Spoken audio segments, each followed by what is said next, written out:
So I'm here in this beautiful city and I have no desires to do anything that I wanted to do when I was in my early 20s. I don't smoke pot anymore. It's been over 2 years or so. I haven't drank alcohol for over 5 months.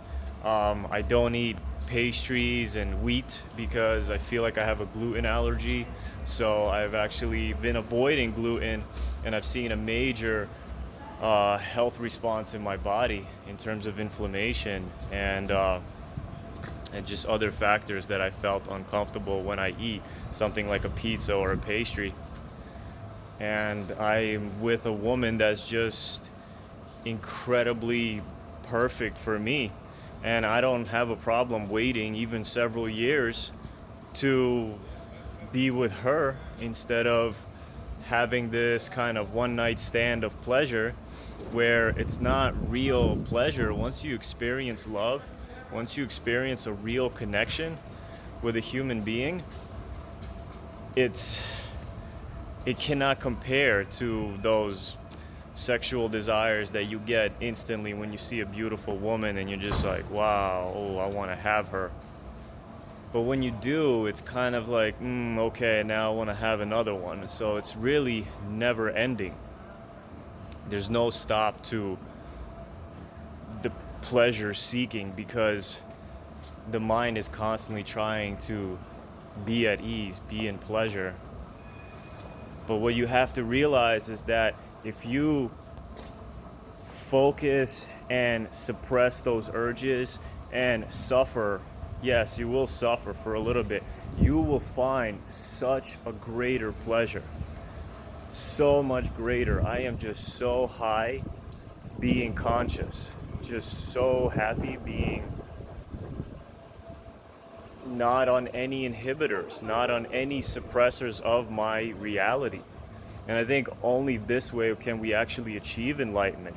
There's no way you can achieve enlightenment being on things that throw you off of your conscious awareness. So try and look at this world mindfully.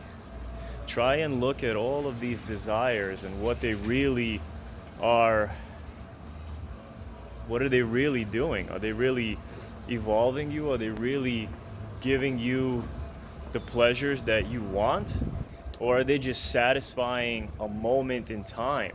But that moment is quickly gone, and now you're back to wanting more.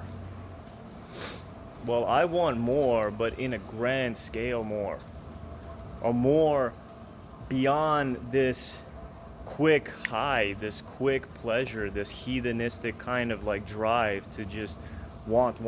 And our society is so driven through advertisement. They're just really shoving it in our face and making us think that it will make us happy. The alcohol advertisements, the sex advertisements, and the pastries and sugar and stuff. But these things, we all know, I think, if you've lived for at least 20 years on this planet or less, you know that these things do not last. There is long-lasting happiness, but it has to be through long durations of suffering.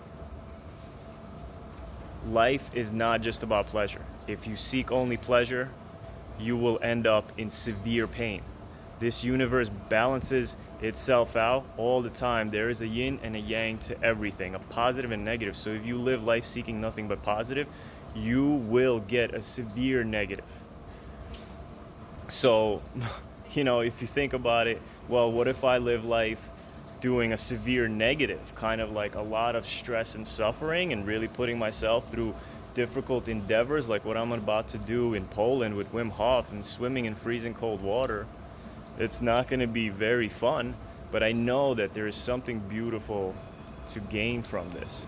There will definitely be something that will click inside the body and say, hey, that was an amazing experience, even though you suffered a lot. And through that suffering, you're going to get a lot of pleasure to come. So it's like if you seek suffering, you will get pleasure. If you seek pleasure, you will get suffering. It does really make sense. If you really look at, if you eat a bunch of pastries, you might get diabetes. that's severe suffering. If you eat a couple, sometimes you're not going to get that. And it goes into all facets of life. Be mindful of your world. Try to sit down and think, what do you really want? And how much do you have to suffer to get it? And are you willing to do that? Because at the end of it, you will be happy. You will be happy that you pushed yourself through all of this suffering and you are now the happiest you have ever been in your life. Thank you for watching.